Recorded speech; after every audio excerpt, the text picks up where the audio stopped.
نحمدہ ونصلی علی رسولہ الکریم اما بعد۔ پارہ نمبر 20 سورۃ القصص، آیت نمبر 83 اعوذ باللہ من الشیطان الرجیم، بسم اللہ الرحمن الرحیم۔ تلک الدار الآخرۃ نجعلها للذین لا یریدون علوا فی الارض ولا فسادا والعاقبۃ للمتقین۔ صدق اللہ العظیم۔ گزشتہ سبق میں حضرت موسیٰ علیہ السلام کا واقعہ ذکر کیا گیا۔ قارون کے ساتھ کیا معاملہ پیش آیا۔ اس واقعے سے ہمیں جہاں اور بہت سے اسباق ملے، وہاں یہ سبق بھی ملا کہ یہ عالم دنیا ہے، دنیا کا جہان ہے، اور جہاں پر بہت سی آزمائشیں مختلف صورتوں میں انسانوں پر آ سکتی ہیں، اور لوگوں کی طرف سے جو جاہل ہیں، دین سے دور ہیں، کفر پر ہیں، ان کی طرف سے بڑی عجیب و غریب باتیں سننے کو مل سکتی ہیں کہ جب اللہ کے نبی حضرت موسیٰ علیہ السلام سامنے ہیں اور قارون کیا بکواس کر جاتا ہے اور کیا کیا الزامات لگا جاتا ہے۔ جب نبی محفوظ نہیں ہیں، ان کے اوپر لوگوں نے ایسی زبان تراشی کر دی تو ایک عام مسلمان پریشان ہو جاتا ہے کہ جناب میں تو اللہ کو ماننے والا، نماز پڑھنے والا، ذکر و اذکار کرنے والا، میرے اوپر مصائب کیسے آ رہے ہیں؟ تو جو جتنا اللہ کو ماننے والا ہوگا، اللہ کا جتنے قریب ہوگا، اللہ کی طرف سے آزمائشیں اتنی زیادہ آئیں گی۔ سب سے زیادہ آزمائشیں اللہ کے نبیوں پر آتی۔ اب وہاں پر ایک بات ہم نے کل پڑھی کہ جب قارون اپنی ٹھاٹ باٹ کے ساتھ اپنے گھر سے نکلا، کچھ لوگوں نے دیکھ کر اس کو تمنا کی کہ جناب ہمارے پاس بھی ایسا مال و دولت ہونا چاہیے تاکہ ہمارا بھی ایسے پروٹوکول بنے اور ایسی شان و شوکت ہمیں مل جائے۔ تو وہاں پہ کوئی اللہ والے تھے، انہوں نے کہا کہ بھئی یہ کیا بات ہے؟ آپ یہ دیکھیں کہ ثواب اللہ خیر لمن آمن وعمل صالحا، آیت نمبر 80 میں اللہ تعالیٰ ارشاد فرما رہے ہیں کہ اللہ کا جو دیا ہوا وہ بہتر ہے ان بندوں کے لیے جو ایمان لے آئے اور اچھے اعمال کیے۔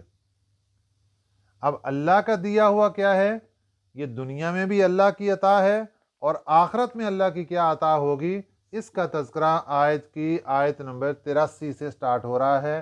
تلک الدار الآخرہ، وہ آخرت کا گھر ہے۔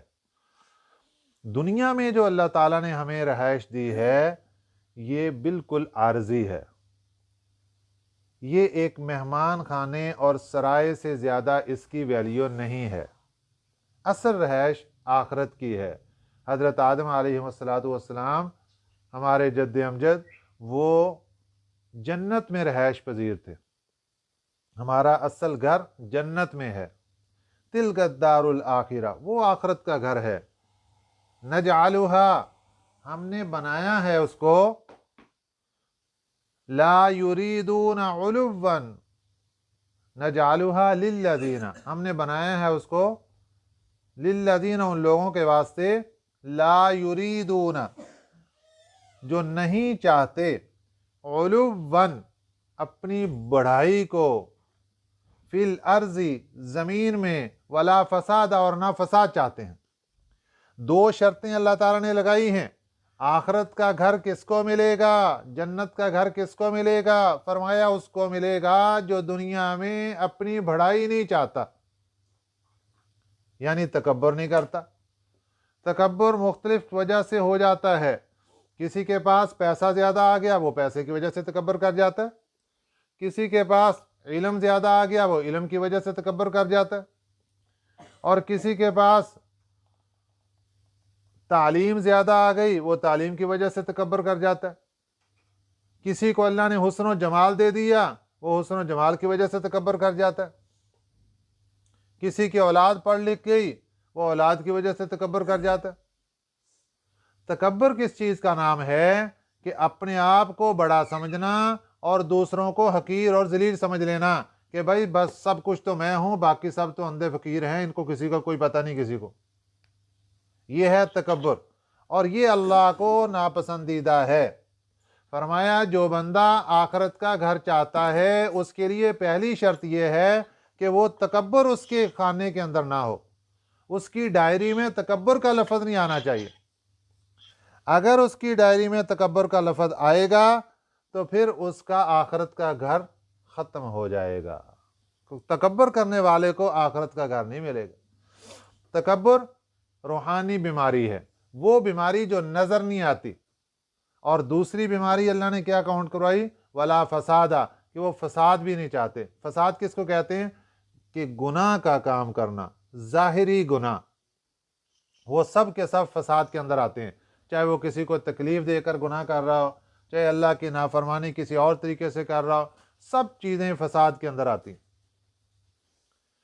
گناہ جو ہم انسان کرتے ہیں اس سے فساد کیا برپا ہوتا ہے کہ انسان خود بھی بے سکون ہو جاتا ہے اور ایک گناہگار کی وجہ سے پورا گھرانہ بے سکون ہو جاتا ہے.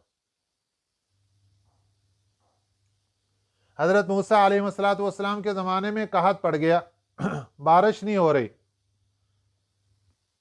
آپ نے 70,000 بنی اسرائیل کا قافلہ لیا اور کھلے میدان میں چلے گئے، اللہ سے دعائیں مانگنے لگے.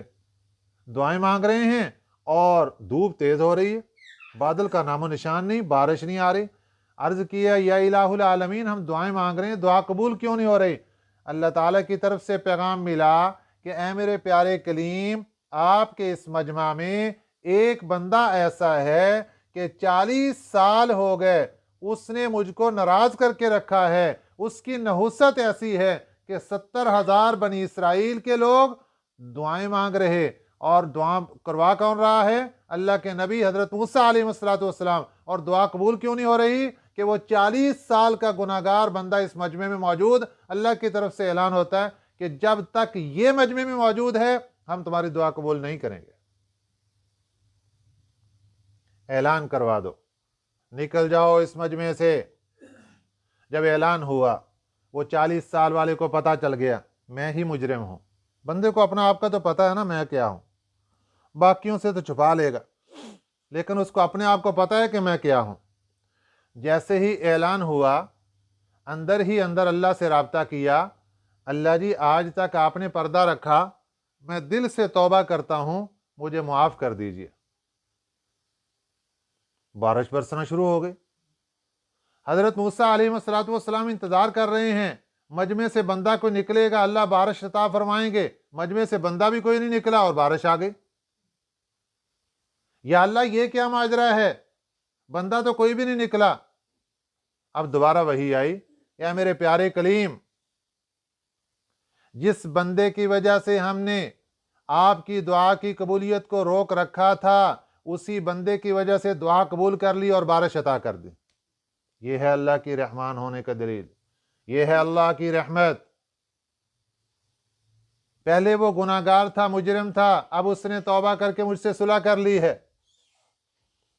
حضرت موسیٰ علیہ السلام درخواست کرتے ہیں اللہ جی آپ مجھے بتا دیجئے وہ کون ہے تاکہ میں اس کی زیارت کر سکوں. فرمایا پیارے کلیم 40 سال تک اس نے مجھے ناراض کر کے رکھا، ہم نے پردہ ڈال کے رکھا، اب تو وہ ہمارا دوست بن گیا، ہم کیسے راز آؤٹ کر دیں کہ کون ہے؟ ہم نہیں بتائیں گے. یہ ہے اللہ کی ستاری، یہ ہے اللہ کا ستار العیوب ہونا. اللہ کی ذات عیبوں پہ پردہ بھی ڈالنے والی ہے، اور اللہ کی ذات رحمان و رحیم ہے. تو پتہ کیا چلا کہ ایک انسان کے گناہگار ہونے کی وجہ سے خود وہ تو بے سکون ہوا، اور اس کی نحوست کے اثرات کہاں تک گئے؟ پورے گھر کے اوپر، پھر پورے خاندان کے اوپر، پھر پورے محلے کے اوپر. آپ یہاں سے اندازہ لگائیں کہ 70,000 لوگ آمین کہہ رہے اور وقت کے نبی سیدنا موسیٰ علیہ السلام دعا مانگ رہے اور دعا قبول نہیں ہو رہی، اور ایک مجرم کی وجہ سے، ایک گناہگار کی وجہ سے سارے کے اوپر نحوست پڑی ہوئی اور دعا کی قبولیت تک رک گئی. یہ ہے گناہوں کی نحوست. اس لیے فرما دیا کہ جس بندے کے اندر 2 خوبیاں ہیں کہ وہ تکبر نہیں کرتا، نہ وہ دنیا میں فساد برپا کرتا ہے، خوشخبری ہے ایسے بندے کے لیے کہ آخرت کا گھر اسی کو ملے گا۔ اور آگے ایک اور شرط لگا دی، والعاقبۃ للمتقین، اور آخرت کا اچھا انجام متقی لوگوں کے لیے۔ متقی معنی پرہیزگار بننا۔ پرہیزگار کون ہوگا؟ جو اللہ سے ڈرنے والا ہوگا، ایک ایک معاملے میں پوچھ پوچھ کے چلے گا کہ مجھے یہ کام کرنا چاہیے، کیا اللہ ناراض تو نہیں ہوگے؟ اس کے بعد اگلی آیت مبارکہ میں اللہ تعالیٰ نے ہمارے اعمال کے بارے میں بتایا۔